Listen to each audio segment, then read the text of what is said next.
C'est un avion équipé de 4 turbopropulseurs qui sont les plus puissants jamais construits en Occident, des turbopropulseurs baptisés TP400 qui sont un résultat de coopération de la part de Capri. Des moteurs qui développent chacun plus de 11 000 chevaux, 44 000 pour les 4 moteurs. Et une des caractéristiques du A400M, c'est que les deux moteurs extérieurs, le moteur numéro 1 et le numéro 4, ont leurs hélices tournantes dans un sens, alors que les deux moteurs intérieurs, les 2 et les 3, tournent en sens inverse. Ce qui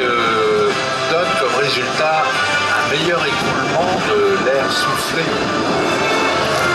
par les hélices sur la voilure et qui donc maximise l'efficacité de la voilure, en particulier lorsque l'hémolyse maximise l'efficacité en vol lent de cet avion. La vitesse maximum de la 400M grâce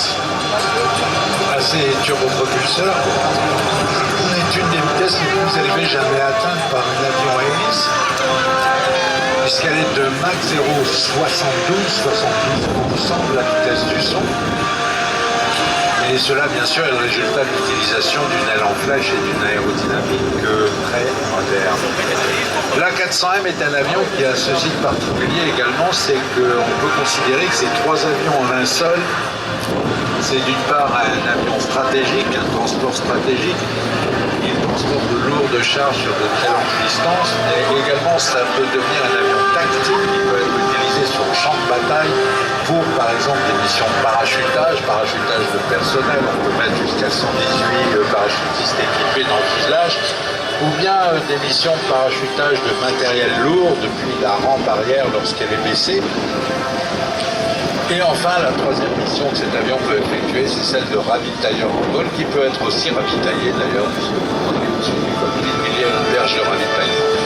L'avion est piloté pour nous par un équipage d'Airbus, y compris monsieur le chef pilote d'Airbus Military, Ed Strongman,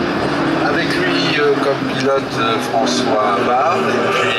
les ingénieurs d'essai en vol Eric Isors et Jean-Paul Lambert, et enfin dans la soute Martin McNeil, qui est le Loadmaster d'essai en vol.